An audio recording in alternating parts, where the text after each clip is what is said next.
marocaine d'aviation CAA ndenge alakaki ndenge salemi le 21 août Nkingo bavon Kinshasa Luanda et bandi avec un bac idéologie de Angola Mondia bozo revete awa bozo zasiko le tout premier vol inaugural ya CAA Kinshasa Luanda n'avion neye bokwake Airbus A320 oyo evandi sa luxe pe sécurité na ndenga nyamade l'occasion premier vol oyo réception bokwake et salemaki na atterrissage avion awa na Luanda wape pa autorité angolaise bayaki lokola représentant et chef de l'état angolais ministre à transport angolais représentant ministère des affaires étrangères angolais chef de la police ambassadeur de la République démocratique du Congo d'Angola et batu ndenge na ndenge likolo nango bakisa ba hôtesse à très bonne qualité à CAA ba homme d'affaires population Kinshasa pe Angola désormais vol Kinshasa Luanda et bandie au brigade Angola pour accueillir à CAA Mfumo.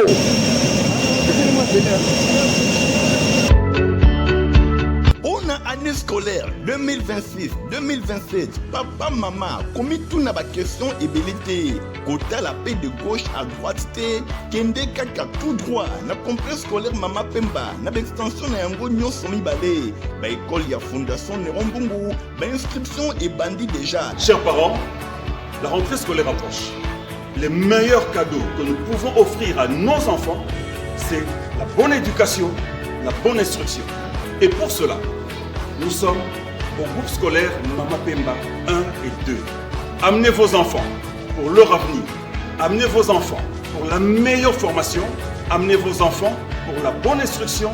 Amenez vos enfants pour un avenir meilleur. Le complexe scolaire Mama Pemba est ouvert. Le complexe scolaire Mama Pemba ouvert pour vos enfants, pour notre bonheur. Venez nombreux. Venez inscrire vos enfants.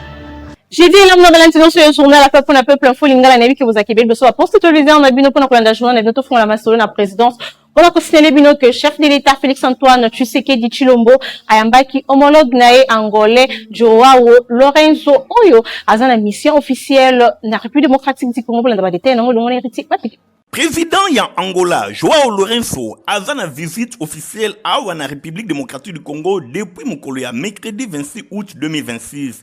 Nabokitunaye na aéroport international ya Njili, ayamba makipe azwaki ba honneur ya ndenge na ndenge directement azalaki conduit na cité ya Union africaine. Et pa wapi Joao Lorenzo Gonçalves ayamba maki et pa ya chef de l'État Félix Antoine Tshisekedi Tshilombo.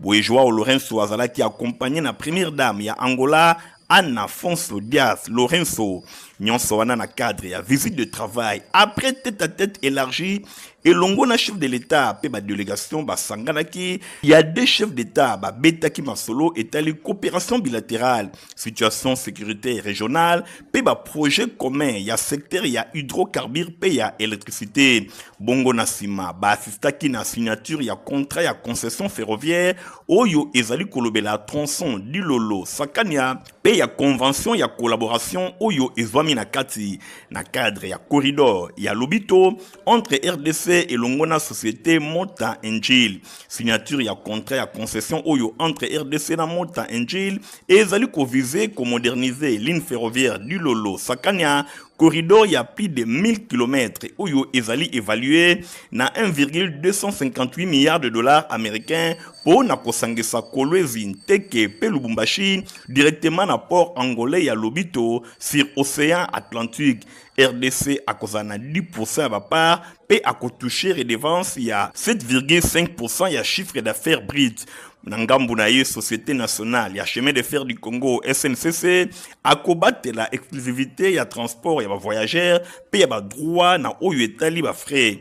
Natina wana na échéance ya contrat intégralité d'infrastructure oyo ezali rénové et kozala transféré na l'état congolais au cours ya point de presse oyo esalemaki chef de l'état Félix Antoine Tshisekedi Tshilombo atalisaki impact structurel ya corridor ya lobito na économie ya RDC ya lobi ambition ezali ya kotonga kaka simple corridor te ya évacuation ba matières premières balingi kotonga corridor moko ya production pe ya transformation ya création ba valeur concernant ba défi opérationnel lié na frontière du Lolo. Loi ou chef de l'État à prévenir que l'équipe technique va signature et qu'on intervenir kaka na ndingi basali ko solola pour na aboutissement oyo et qu'on marque commencement et responsabilité commune.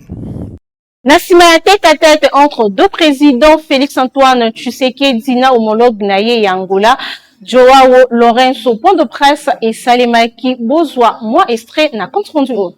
Longue d'environ 1004,5 km, cette ligne reliera d'Ilolo à Sakania en desservant notamment Kolwezi, Tenke et Lubumbashi au cœur de l'espace minier, industriel et agricole de notre pays.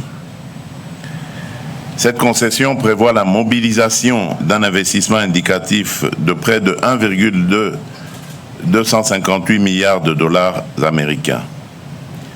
Ces ressources seront consacrées aux études, à la réhabilitation, à la modernisation, à l'extension, à l'exploitation et à la maintenance de la ligne. La période d'exploitation est fixée à 30 ans. Au terme de celle-ci, les infrastructures seront transférées à l'État congolais dans les conditions prévues par le contrat. Je voudrais sur ce point rassurer pleinement l'opinion nationale. Ce contrat ne privatise pas la Société nationale des chemins de fer du Congo. Il ne crée pas davantage un monopole ferroviaire. La ligne restera ouverte aux opérateurs qualifiés dans des conditions transparentes, équitables et non discriminatoires. Na cadre la visite de travail naye na Congo-Brazzaville, ministre d'État en charge des Affaires étrangères, Thérèse Kaikwamba a participé à un dîner de réception où ezalaki na honneur naye et pas à Constance Serge, ministre y a Affaires étrangères ya francophonie pe ya ba congolais étrangers ezalaki moment moko ya malamu pour na deux personnalités batali sa volonté na bango pour na renforcer coopération entre deux pays de poursuivre journal na biso pour na signaler bino que visite naye na ville province ya Kinshasa, première dame ya Angola madame Anna Diams Lourenço accompagnée na distinguée première dame Denis Nyankiro Tshisekedi va visiter qui mémorial ya Génocoste mokolo ya mercredi 26 août 2026 vous l'avez tenir. Na visite de travail na ville ya Kinshasa, capitale ya République démocratique du Congo, distinguée première dame ya République ya Angola, madame Anna Dias Lourenço, accompagnée na distinguée première dame ya République démocratique du Congo, Denise Nyakeru Tshisekedi, ba visite qui mémorial ya Génocos mercredi 26 août 2026.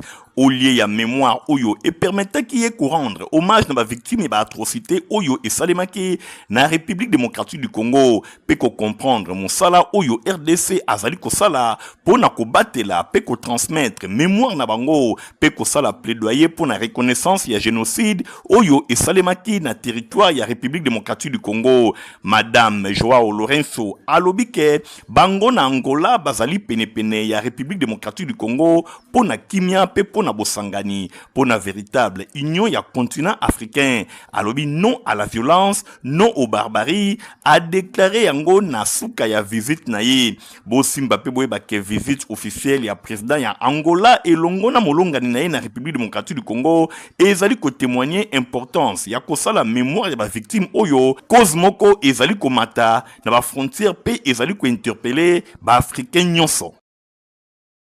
À la rentrée scolaire 2026-2027, le top manager Yassine Sap Junior Matamelanga a assuré bon enseignant même acteur n'y sur éducation pour la prise en charge efficace.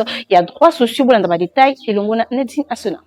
Na occasion ya assise nationale ya revue annuelle ya performance ya secteur ya éducation nationale organisée na veille ya reprise de la classe de Kinshasa, caisse nationale ya sécurité sociale des agents publics oyo bazali ko marquer présence na bango na nzela ya séance ya échange oyo ezalaki autour ya réforme ya sécurité sociale et ya secteur public.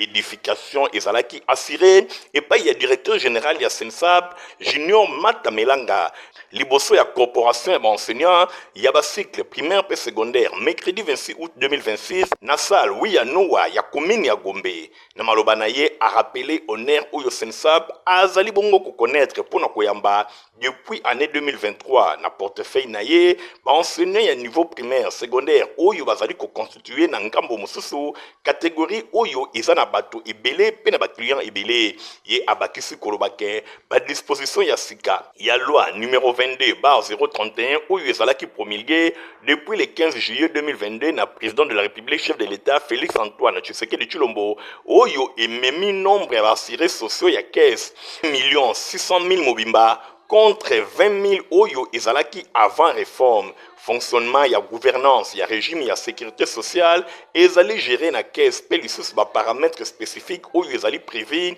na loi en faveur ya ba enseignants ya régime oyo yango etikalaki simate, sans oublier déploiement ya makasi ya réseau ya ba agence ya Sensab na ensemble ya territoire national. Bosimba ke yango ezali kotalisa empreinte ya vice-premier ministre pe ministre ya fonction publique, modernisation ya administration pe innovation ya service public, son excellence Jean-Pierre Liaou oyo azali ko assurer pilotage politique institutionnel ya réforme oyo.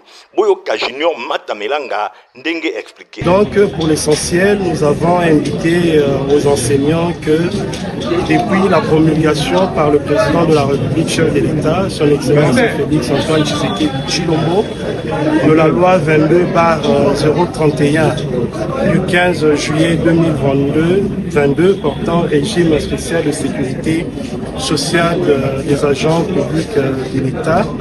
La sécurité sociale est en train de connaître une révolution concluante au regard notamment de sa garantie, de la garantie de son irréversibilité, fort des résultats engrangés jusqu'ici.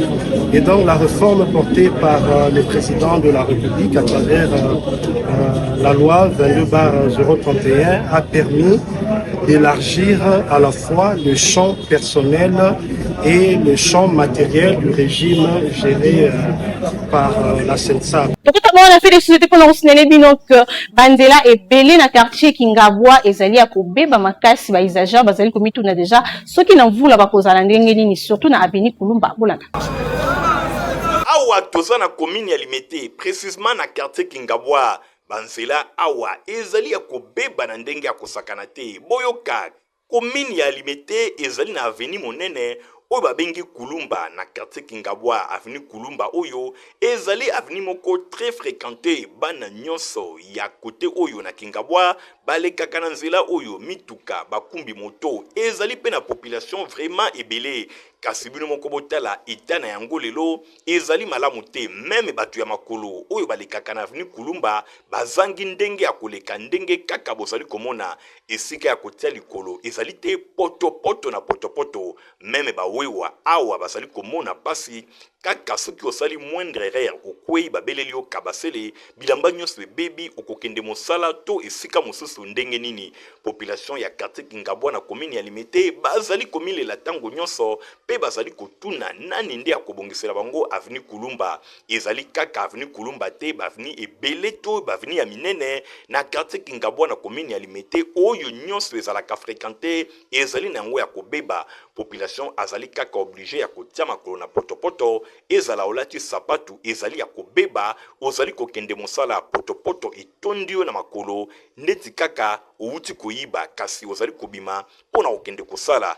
Bana ya Kingabwa na commune ya Limete bazali kolela babeleli ba autorité ya mboka botala nanu situation na bango pamba te bavenu nyonso ya minene oyo yango nde permetaka bango bisika bazali babimati na route principale ya poids lourd pona kokende bisika na bisika. Kasi soki ezali kodemere kaka ya kobeba ekozala malamu te mituka ezokota na ndenge elongobani te bamoto koloba te bongo population atambolaka makolo moyen vraiment ezali te. Kolela ya bana Kingabwa to banzike ekoyokana na matoi ya ba autorité pona kosala quelque chose enfin que banzela oyo ebonga.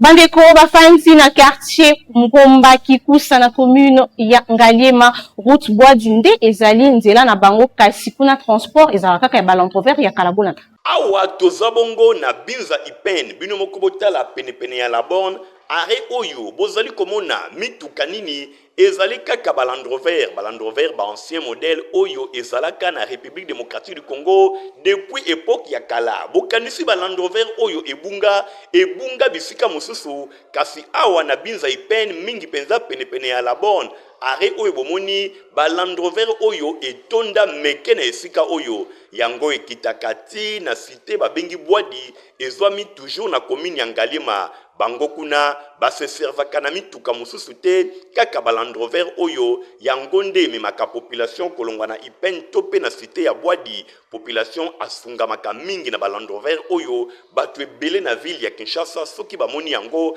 bakoki pe kokamwa pamba te ba Land Rover oyo ebunga ndeti kaka ezalaka lisusu te kasi awa na ipen mpona kokende na cité Bwadi soki Land Rover oyo te eloko nini lisusu. En tout cas, nous sommes en gouvernement, attendez la vision là. Nous avons la condition de route, nous avons le problème. Condition de route, c'est pour les petits. En tout cas, c'est là et ça l'a gâté. Nous avons dit ça mamba, attendez la peine. Ils sont battus à bois de Massissi. 1000 francs, de boulaka Massissi peine. Massissi peine de boulaka. Condition de nzela na biso. Population avandi na cité Bwadi na commune ya Ngalema bango basepelaka mingi pona likambo etali ba Land Rover oyo kasi likambo etali nzela oyo elongwe na ipen kino kokoma na cité Bwadi eta na yango ezali malamu te bongo soki okoti na Land Rover yango ndenge libumu eninganaka soki ozali mwasi ya zemi sur place mwana abimi. Ba autorité bazali interpellé pona kobongisa nzela oyo ya Bwadi enfin que ekoma malamu malgré ba Land Rover oyo ezali akala ezali koningisa mabumu kasi population ape mata na kimia. Ndenge kaka alakaki compagnie africaine d'aviation CAA a démarré déjà ba vol ya Kinshasa Luanda Bula. Compagnie africaine d'aviation CAA ndenge alakaki ndenge salemi le 21 août Nkingo bavon Kinshasa Luanda et bandi avec un backpay idéologie Angola Mondia bozo revete awa bozo za siko le tout premier vol inaugural ya CAA Kinshasa Luanda na avion neye bokwake Airbus A320 oyo vandi sa luxe pe sécurité na ndenga nyamadi l'occasion premier vol oyo réception bokwake et salemaki na atterrissage avion awa na Luanda wape pa autorité angolaise bayaki lokola représentant et chef de l'état angolais ministre des transports angolais représentant ministère des affaires étrangères angolais chef de la police ambassadeur de la République démocratique du Congo Angola et batu ndenge na ndenge likolo nango bakisa bote sa très bonne qualité à CAA ba homme d'affaires population Kinshasa pe Angola désormais vol Kinshasa Luanda et bandie au brigade Angola pour accueillir à CAA mfumo. Na couloir éducation Bosimba que pour l'année académique 2026-2027 école d'informatique de finance et IFI na mukuse ba fongola ki déjà ba porte na bango na commune ya Gombe na avenue Chat bolanda ba détail ya pression kengebe.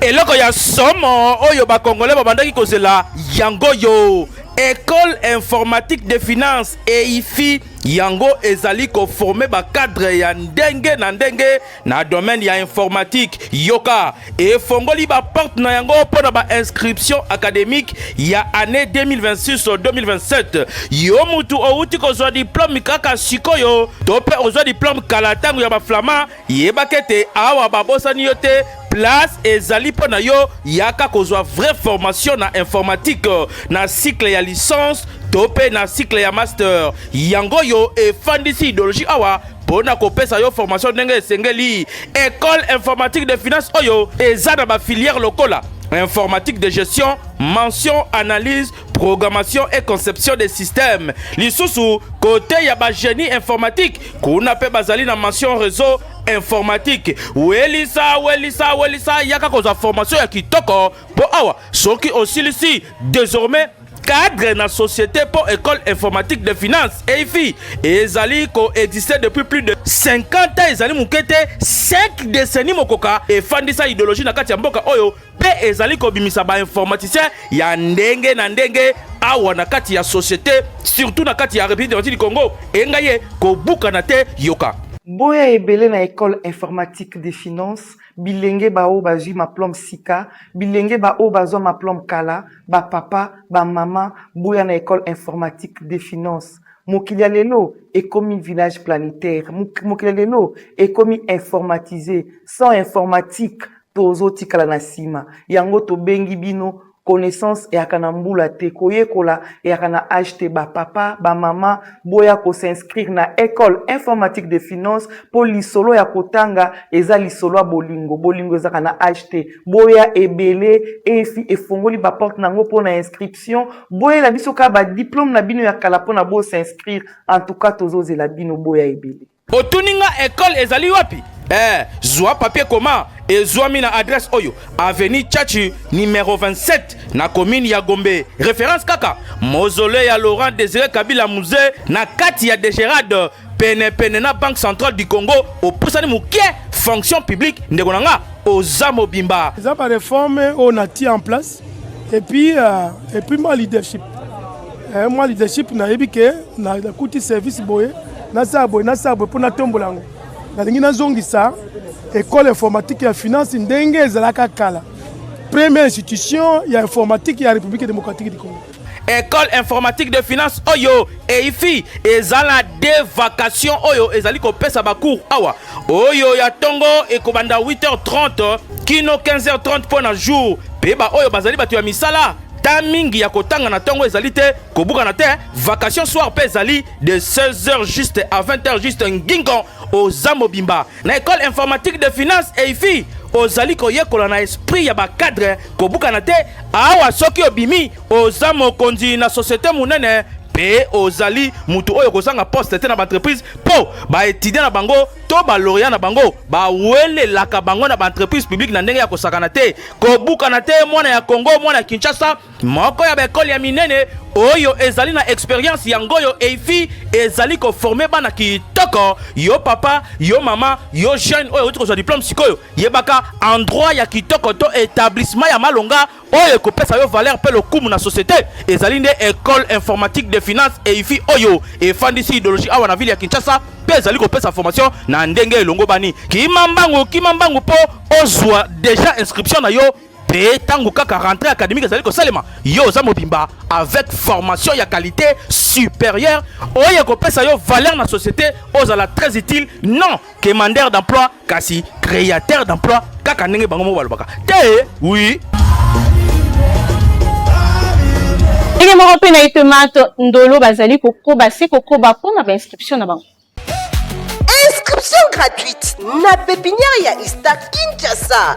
Itemat ndolo oyo ekenda sango na ndenge babimisaka bana na bino ba ingénieur déjà na niveau ya humanité. Particularité ya itemat ndolo evandi mingi penza na ba pratique pamba te bango nde bakonzi ya ba laboratoire pe ya ba atelier. Epana biso particularité eza que lokola ezali pépinière ya université mateya epana biso ezosuka kaka na théorie te kaka na makomi na bapapier te mais tozolandisa yango na pratique. Awa soki mwana na yo asilisi ata na niveau 1 ya pamba déjà akoki déjà kobanda bakope ya mike na quartier. Mais diplôme topesaka bana epana biso d'état eko permettre mwana même soki akei na université azana oyo ezali notion ya pratique na mutu na ye ekosunga ye pe asala mwa misala mike na cité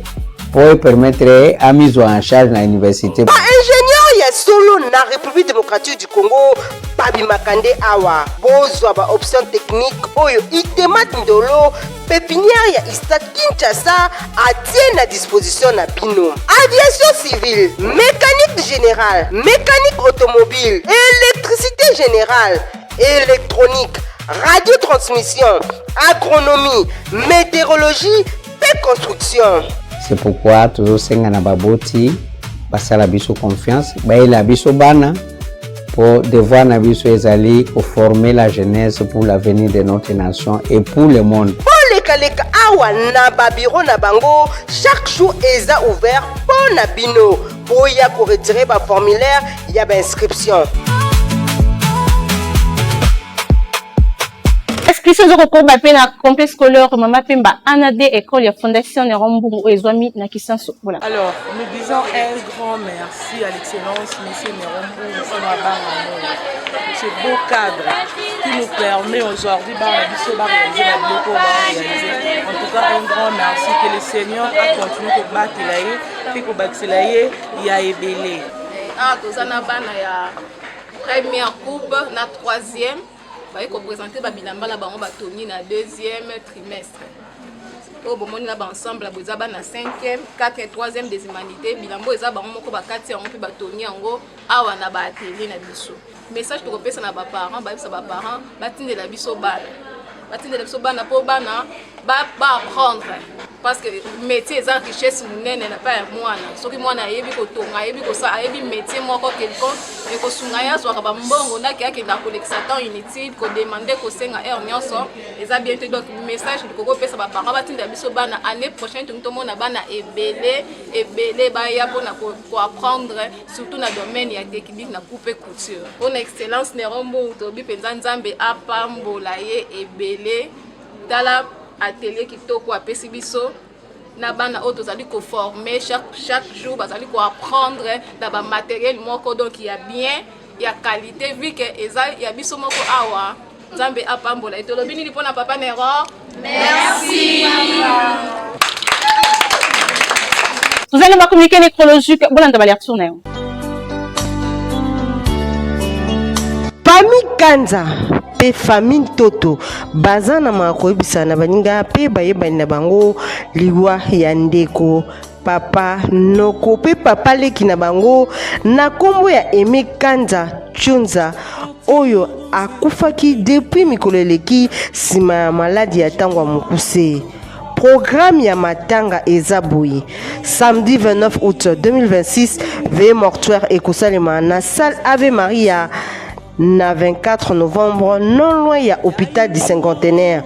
Dimanche 30 août 2026 enterrement na cimetière ya Nécropole 1 tika été communiqué au ekomela bato nyonso bayebi famille Kanza que j'ignore encore.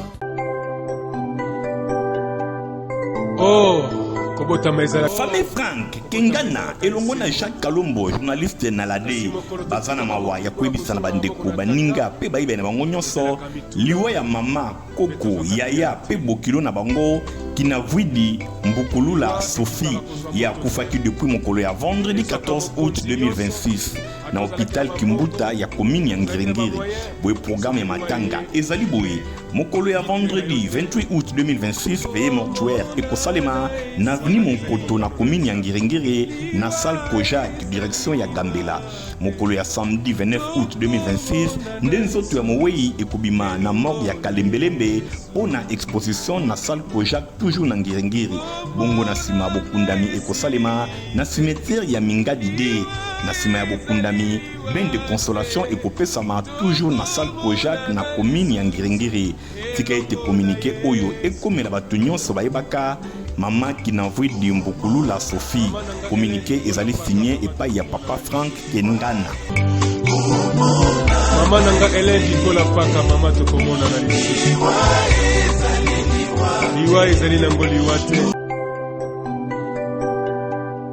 Oh, kobota mezala.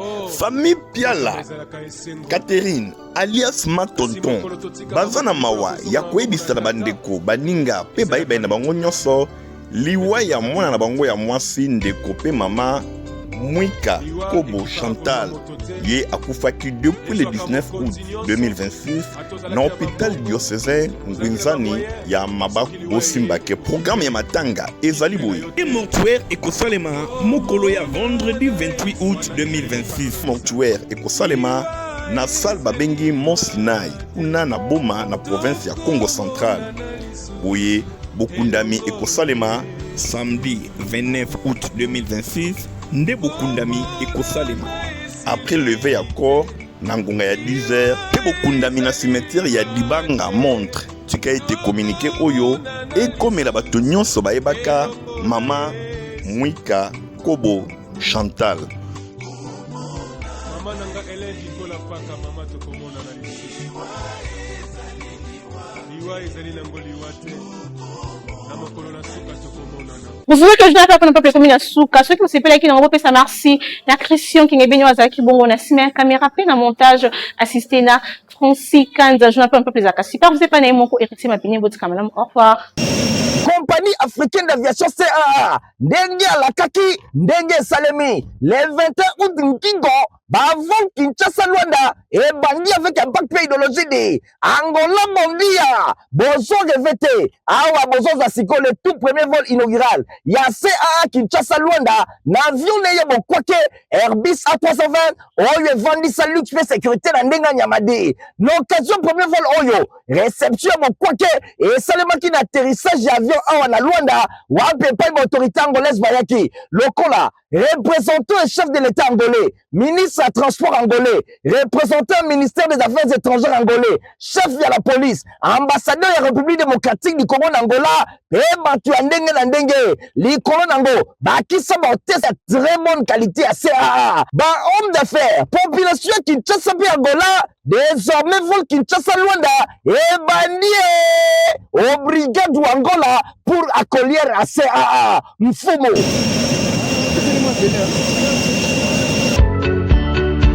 On a année scolaire 2026-2027. Papa, maman, comme tout n'a pas question et belité. Kota la paix de gauche à droite, kende kaka tout droit. Na complexe scolaire Mama Pemba. Na extension na yango nyo somi balé. Ba école ya fondation Nerombungu. Ba inscription est bandit déjà. Chers parents, la rentrée scolaire approche.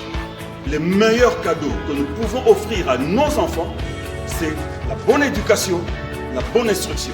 Et pour cela, nous sommes au groupe scolaire Mama Pemba 1 et 2. Amenez vos enfants pour leur avenir.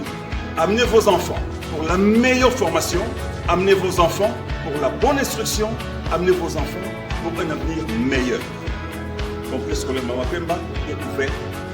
Le complexe scolaire Mama Pemba ouvert pour vos enfants, pour notre bonheur. Venez nombreux, venez inscrire vos enfants.